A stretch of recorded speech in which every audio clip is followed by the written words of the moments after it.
Olá pessoal, na nossa última aula nós vimos o método de busca sequencial. Hoje nós vamos ver o método de busca sequencial com pivô. Ele é bem parecido, pessoal, porém ele tem uma pequena mudança, justamente o pivô.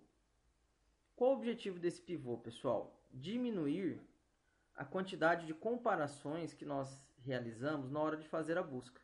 Então, por exemplo, no método de busca sequencial, anteriormente, nós tínhamos que verificar a todo momento se existia se o valor que eu estava, ou melhor, se a posição que eu estava verificando o vetor era uma posição válida, quer dizer, se nesta posição 0 existe um valor dentro do vetor, e depois ainda verificar se o valor da posição é o valor que eu estava procurando. Agora, com o pivô, pessoal, eu não preciso verificar se a posição do vetor que eu estou examinando é uma posição válida. Por quê? De qualquer maneira, pessoal, eu vou encontrar o valor dentro do vetor. Justamente porque, quando eu adiciono o pivô, pessoal, o valor que eu estou localizando, justamente esse pivô. Então, eu faço uma inserção desse valor na minha primeira posição livre, ou melhor, na posição número 4 do vetor, ó, não existia valor nenhum armazenado, então eu armazenei o número 2 como um pivô. E como eu armazenei esse valor aqui dentro, pessoal, o que eu tive que fazer? Aumentar, ou melhor, incrementar o tamanho lógico do vetor. Isso indica que eu tenho valor até qual posição? Até a posição 5. Porém, o que está armazenado na posição 5, pessoal, justamente é o nosso pivô. Alguns até nem incrementam o tamanho lógico do vetor na hora de fazer essa busca com pivô. Então, como que nós vamos fazer isso aqui? Só para vocês terem uma ideia, né? E verem as setinhas passando aqui. O método de busca com pivô, o que ele faz? Ele vai percorrendo todo o vetor até encontrar o valor. Por quê? Porque ele vai achar o valor. Se por um acaso o valor estiver na última posição, válida, que nem na posição 4, significa o quê? Que o valor não foi encontrado. No caso aqui, ó, o valor estava na posição 2, então o valor foi encontrado. Caso contrário, se ele tivesse na última posição, na posição 4, eu deveria retornar o valor menos 1, como nós fizemos na aula passada, para indicar que o valor não foi encontrado. Então, pessoal, como que nós programamos isso?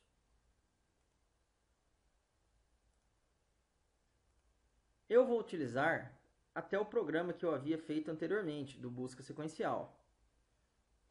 Eu vou copiar o método de busca sequencial, vou colar esse método novamente e vou alterar o seu nome para busca sequencial com pivô. A passagem de parâmetros é igual, idêntica. Vou passar um vetor, o meu tamanho lógico e o valor a ser pesquisado. Agora, pessoal, o que nós vamos mudar? Então, vou apagar isso aqui, que eu não preciso dessa variável retorno.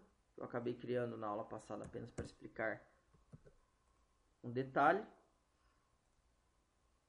Antes, o meu método de busca sequencial, ele fazia o quê? Enquanto o i for menor que o tl, então, enquanto a posição que eu for examinar for uma posição válida e o valor da posição i for diferente do que eu estou procurando, eu incremento para procurar na próxima posição.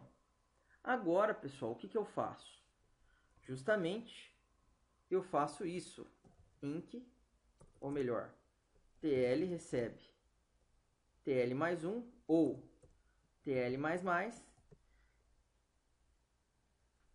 E faço o quê? Antes de incrementar o tl, eu faço o meu vetor na posição tl receber o valor que eu estou procurando. Então, olha lá, eu estou justamente fazendo isso daqui, ó, colocando o valor na última posição e incrementando o tamanho lógico do meu vetor. Então, olha lá, coloquei o meu valor na minha primeira posição válida e incrementei o TL para indicar que tem mais um valor dentro do meu vetor. Agora, o meu while, pessoal, eu não preciso fazer essa verificação se o I for menor que o TL. Por quê? Porque eu tenho certeza que ele vai percorrer o vetor e ele vai encontrar o valor. Então, eu só preciso fazer o quê? Enquanto o valor na posição I for diferente do valor que eu estou procurando, o que eu faço? Incremento I para tentar encontrar esse valor na próxima posição. E agora, pessoal, quando ele sair desse laço de repetição, eu tenho que verificar a seguinte coisa. Se o I for igual ao TL, significa o quê? Que ele percorreu todo o meu vetor e encontrou o meu valor que eu estava procurando justamente em qual posição? Na última posição, que é a posição que eu encontrei, ou melhor, que eu inseri o meu pivô. Detalhe, né? Se o I for menor, for igual a TL menos 1. Por quê? Porque eu só vou ter, como o meu índice começa de 0, né? Ele só vai até o TL menos 1. Se isso acontecer, eu faço o quê? Eu faço I retornar o menos 1, armazenar o menos 1, para indicar que ele não encontrou o valor dentro do vetor. E retorno esse valor. Então aqui, pessoal, maravilha, né? Eu acabei não vendo e acabei implementando isso no método de busca sequencial. Então pronto. Alterei os nomes, aqui eu chamei de método de busca com pivô e aqui o sem pivô, que era o nosso original. Então pronto, pessoal. Com isso, o nosso método de busca acaba economizando nas comparações. Ele evita verificar se o elemento da posição I é um elemento válido, que é aquele teste do I menor que TL, porque eu sei que ele sempre vai encontrar. Então aqui vamos testar o nosso método de busca com pivô. Com valor 2, valor encontrado na posição 2, perfeito. E agora com o valor 22, que ele não vai poder encontrar. Olha lá, aparentemente nós erramos em alguma coisa. Por quê? Vamos ver o que aconteceu. Como que eu faço esse teste, pessoal? Para verificar onde erramos. Então eu posso colocar uma marcação, um break, e mandar executar o nosso algoritmo novamente. Então olha lá, o meu vetor de tamanho 5, TL, 4 elementos, e o valor 22. O que aconteceu aqui que eu acabei errando, pessoal? Eu comecei em um método e terminei em outro, olha ali, ó. Então aqui e esse daqui são exatamente aonde? Aqui em cima, me desculpem, ó. Eu acabei começando em um e terminando no outro, né? Então, o I recebe 0. Valor na posição TL recebe o valor que eu quero encontrar. Incremento TL para indicar que eu inseri um novo elemento dentro do meu vetor. E agora eu faço a minha busca. Pronto. Agora está correto. Vamos testar novamente, pessoal.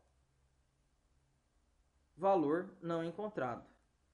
Maravilha. O nosso algoritmo funcionou. Me desculpem nesse pequeno deslize, mas eu acho que vocês vão conseguir acompanhar vendo o vídeo. Qualquer coisa é só voltar ou pedir ajuda aí que eu auxilio vocês. Apenas para finalizar, pessoal, vou reler novamente o nosso código. Então aqui eu iniciei com 0, por quê? Porque o nosso índice, a primeira posição que é utilizada para armazenar um valor dentro do vetor, é a posição 0. Então, o i começou de 0. Como eu vou trabalhar com o pivô, eu estou jogando na primeira posição válida do meu vetor, que é a posição TL, que é a posição livre, o valor que estou procurando. Incrementei o TL para avisar que tem mais um valor dentro do TL. E fiz um while que, enquanto o valor da posição i for diferente do que eu quero encontrar, eu incremento o i. Se por um acaso o i for igual ao TL menos 1, ele vai me retornar o valor menos 1. Se não, vai me retornar o valor do i. Detalhe, eu havia falado anteriormente que às vezes o pessoal não utilizava a ação de incrementar o tamanho lógico do vetor. Por quê? Porque se eu não quiser, pessoal, eu posso fazer o quê? Eu não incremento o tamanho lógico. E na hora de verificar aqui, ó, eu faço o quê? Se o i for igual a TL, aí vai surgir aí, ou melhor, o resultado vai ser o mesmo. Então, eu prefiro fazer o incremento no valor de TL e testar com menos 1. Obrigado, pessoal. Espero que eu tenha ajudado vocês e até a próxima.